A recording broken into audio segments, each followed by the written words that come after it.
E voltando aqui ao programa Terceira Visão, hoje com Agnes Aune, o nosso tema hoje é uma análise do livre-arbítrio e a influência dos espíritos. Agnes, agora veja bem, pessoas quando têm atitudes boas, ela recebe mensagens positivas do plano etéreo. Mas e o assassino? Aquele bandido, ele também pode ser influenciado. Sim. E daí, como é que fica isso? Da Às vezes mesma ele é forma. só um pouquinho e de repente ele começa a se tornar um monstro, sendo influenciado, ele não tem consciência? Veja bem, digamos que ele tem consciência. A questão é o quanto ele quer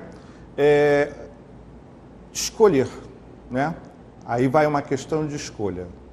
Todos nós temos escolhas.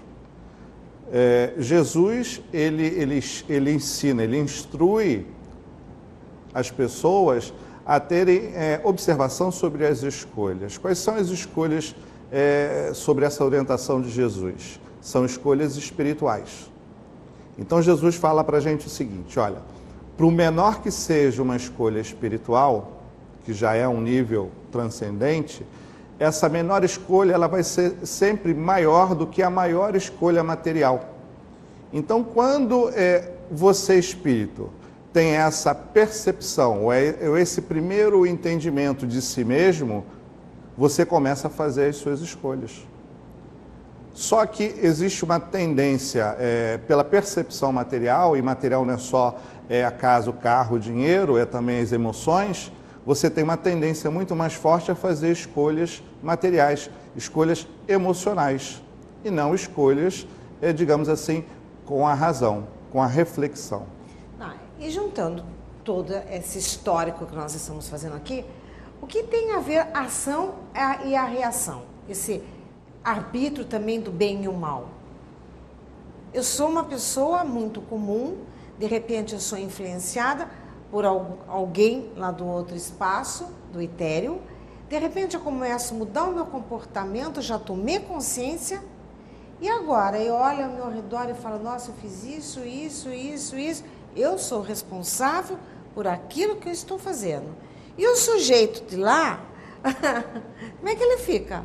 Qual é a influência dele? Qual a responsabilidade dele com esse ser que está carnalmente aqui executando injunção? Bem, para o influenciador, para aquele que influencia, ele assume um compromisso de permanecer mais tempo numa conduta equivocada, numa conduta errada.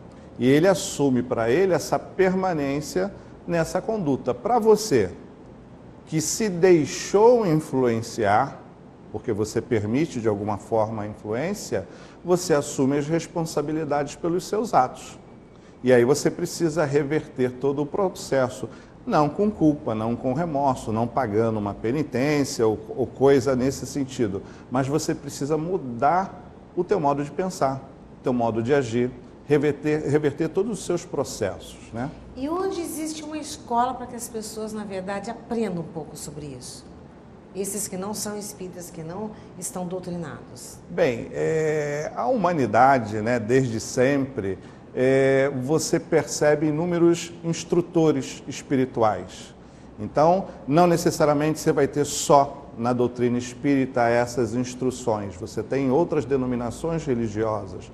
Você tem no hinduísmo, no budismo, enfim. No próprio islamismo, hoje tão desgastado, você tem orientações de escolhas espirituais. Mas me vem vindo algo assim. Você acredita, assim, que esses pastores hoje, seitas, esses líderes hoje que na verdade cada dia surge um, eles são influenciados por planetário, fazendo com que eles tragam mensagens para esse povo e exercendo toda essa influência do etéreo aqui com o cidadão, fazendo com que as pessoas não tenham sequer um momento, um tempo de fazer escolhas, porque chega assim com tanta retumbância, com tantos ecos, fazendo com que as pessoas possam falar com convicção daquilo que ele está exercendo, e o povo está indo atrás e não tem tempo de discernir até onde eles também estão sendo influenciados e não tendo reflexão, não tendo tempo dele poder acordar e falar, eu quero sair dessa frequência, eu quero sair dessa sintonia? Bem, a escolha é individual, é pessoal. Esses orientadores... Mas está acontecendo isso. Veja bem, se você observar, tá? 50 anos atrás, 100 anos atrás, você percebe que hoje existe uma tendência muito maior as pessoas buscarem de forma aberta a espiritualidade. As igrejas, de certa forma, elas vêm crescendo, inúmeras denominações vêm crescendo as igrejas. Os próprios centros espíritas hoje, eles crescem também de igual proporção, também de várias orientações dentro das casas espíritas. Então você percebe que as pessoas vêm buscando uma espiritualidade cada vez maior, né? Agora, se não há o esclarecimento devido, se a orientação não é uma orientação que promove a reflexão, esse é um detalhe, é um personalismo de cada um. Então cabe você, que busca, encontrando uma denominação que te atende naquele momento e em algum momento ela não te atende mais, você vai ter que fazer a escolha para buscar uma outra denominação, uma outra instituição que te traga mais conforto, mais respostas. Qual é a visão que você tem hoje desse mundo tão moderno, em que a grande maioria, na verdade, recebe essa influência, tem consciência e trabalha até para o bem?